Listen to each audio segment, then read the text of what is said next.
Well, it's never a dull moment these days. Every day is going to be exciting. As some people know, there's been some blowback for the time that I've been spending in government with the Department of Government Efficiency, or DOGE. I think the work that we're doing there is actually very important for trying to rein in the insane deficit that is getting our country, United States, to destruction. And the DOGE team has made a lot of progress in addressing waste and fraud. The natural blowback from that is those who were receiving the wasteful dollars and the fraudulent dollars will try to attack me and the DOGE team and anything associated with me. So but then I'm really left with two choices. Should we just let the waste and fraud continue, or to fight the waste and fraud and try to get the country back on the right track? And I believe the right thing to do is to just fight the waste and fraud and get the country back on the right track, and working together with President Trump and his administration. Because if the ship of America goes down, we all go down with it, including Tesla and everyone else. So I think this is critical work. Now, the protests that you'll see out there, they're very organized, they're paid for. They're obviously not going to admit that the reason that they're protesting is because they're receiving fraudulent money, or that they're the recipients of wasteful largesse, but they're going to come up with some other reason. But that is the real reason for the protests. The actual reason is that those receiving the waste and fraud wish to continue receiving it.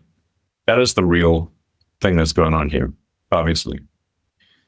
So now that said, I do think there's, the large slug of work necessary to get the DOGE team in place and working in the government to get the financial house in order is mostly done. And I think starting probably in next month, May, my time allocation to DOGE will drop significantly. I'll have to continue doing it for, I think, probably the remainder of the president's term, just to make sure that the waste and fraud that we stop does not come roaring back, which we'll do if it has the chance. I think I'll continue to spend a day or two per week on government matters for as long as the president would like me to do so, and as long as it is useful. But starting next month, I'll be allocating far more of my time to Tesla, now that the major work of establishing the Department of Government Efficiency is done. So at Tesla, we've gone through many a crisis over the years, and actually been through many near-death experiences. We're on the ragged edge of death, at least maybe a dozen times. It's been so many times. This is not one of those times. We're not on the ragged edge of death, not even close. But there are some challenges, and I expect that this year will be. There'll probably be some unexpected bumps this year. But I remain extremely optimistic about the future of the company. The future of the company is fundamentally based on large-scale autonomous cars and large-scale, in large volume, vast numbers of autonomous humanoid robots. So the value of a company that makes truly useful autonomous humanoid robots and autonomous useful vehicles at scale, at low cost, which is what Tesla's going to do, is staggering. I continue to believe that Tesla, with excellent execution, will be the most valuable company in the world by far. But that's an important if. We must execute well. But if we do execute well, I think Tesla will be the most valuable company in the world by far. It may be as valuable as the next 5 companies combined. But there'll be a few bumps along the road before that happens. I said in the last earnings call that we'll start to see prosperity of autonomy take effect in a material way around the middle of next year. We expect to be selling fully autonomous rides in June in Austin, as we've been saying for now several months. So that's continued. But the real question from a financial standpoint is, when does it really become material and affect the bottom line of the company and start to be a fundamental part of it? When does it move the financial needle in a significant way? That's probably around the middle of next year, second half of next year. And then once it does start move the national needle in a significant way, it will really go exponential from there. I'd encourage people to look beyond the bumps and potholes of the road immediately ahead of us. Lift your gaze to the bright, shining citadel on the hill. That's where we're headed. Not too distant future, like I said, end of next year, typically. So let's see. With respect to supply chain risk, it's something that Tesla has been working on for several years, is to localize supply chains. This actually makes sense from a cost standpoint and from a logistics risk standpoint, is to have the supply chains be at least located on the continent in which the car is built. And so we are, I think, the least affected car company with respect to tariffs, at least in most respects. I mean, it remains to be seen. Tariffs are still tough on a company when margins are still low, but we do have localized supply chains in North America, Europe, and China. So that puts us in a stronger position than any of our competitors. And undoubtedly, I'm going to get a lot of questions about tariffs. And I just want to emphasize that the tariff decision is entirely up to the President of the United States. I will weigh in with my advice with the President, which he will listen to my advice, but then it's up to him, of course, to make his decision. I've been on the record many times as saying that I believe lower tariffs are generally a good idea for prosperity, but this decision is fundamentally up to the elected representative of the people, being the President of the United States. So I'll continue to advocate for lower tariffs rather than higher tariffs. So now let me walk you through why I'm so excited about the future of Tesla. So first of all, autonomy. The team and I are laser focused on bringing robotaxi to Austin in June. Autonomy will first be solved for the Model Y in Austin, and then actually we should parse out the term robotic taxi or robotaxi and just generally like what's the Cybercab, because we've got a product called the Cybercab, and then any Tesla, which could be an S3, X, or Y that is autonomous, is a robotic taxi. The vast majority of the Tesla fleet that we've made is capable of being a robotaxi, a robotic taxi.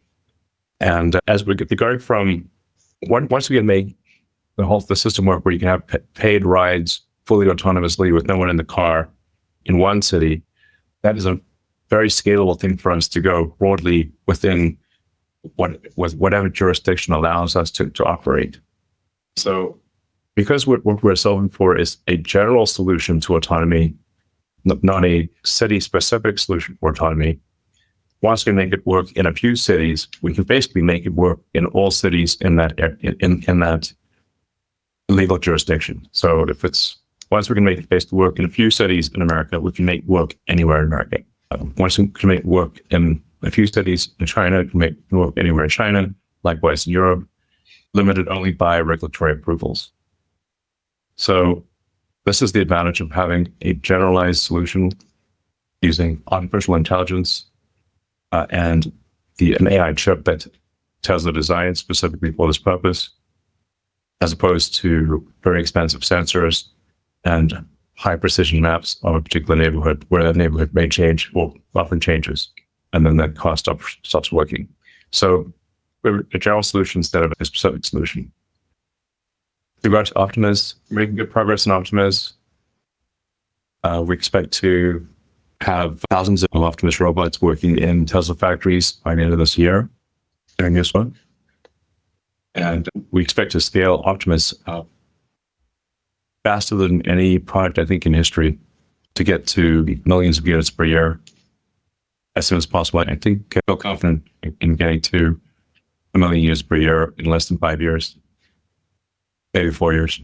So by 2030, I feel confident in predicting 1 million Optimus units per year. And it might be 2029. So let's see, with respect to energy, our energy business is doing very well. The Megapack enables utility companies to output far more total energy than would otherwise be the case. When you think of the energy capability of a grid, it's much more than, say, total energy output per year. If the Power plants can operate at peak power all 24 hours, as opposed to being at half power or sometimes a quarter power at night. Then you could double the energy output of existing power plants. But in order to do that, you need to buffer the energy so that you can charge up something like battery pack at night and then discharge into the grid during the day. So this is a massive unlock on total energy output of any given grid over the course of a year. Utility companies are beginning to realize this and are buying them our mega packs at scale. But at this point, a gigawatt class battery is quite a common thing. So we have many orders in the hopper for gigawatt and beyond batteries. We expect the stationary energy storage business to scale ultimately to terawatts per year. Very, very big numbers. Q1, first quarters of a year are usually pretty tricky because it's often the worst quarter of the year because people don't want to go buy a car during a blizzard. And we picked Q1 as a good quarter to do a cutover to the new version of the Model Y. And we changed production of the world's best-selling cars with remembering the Model Y is the best-selling car of any kind on Earth with a 1.1 billion unit per year output of a single model. And we did this changeover at the same time in factories all across the world. So congratulations to the Tesla team on an amazing job in pulling off what is a very difficult transition. So yeah, it really, that was very impressive work. So yeah. In conclusion, while there are many near-term headwinds for us and the broader industry, the future for Tesla is brighter than ever. The value of the company is delivering sustainable abundance with our affordable AI-powered robots. So this spray that I like this phrase, sustainable abundance for all. If you say like, what's the ideal future that you can imagine? That's what you'd want. You'd want abundance for all in a way that's sustainable. It's good for the environment. Basically, this is the happy future. So what's the happiest future you can imagine? One that would be a future where there's sustainable abundance for all. Closest thing to heaven we can get on Earth, basically. So thank you again to the Tesla team for all their efforts at this challenging time. I look forward to continuing to lead the team to great success in the future. Great. Thank you very much.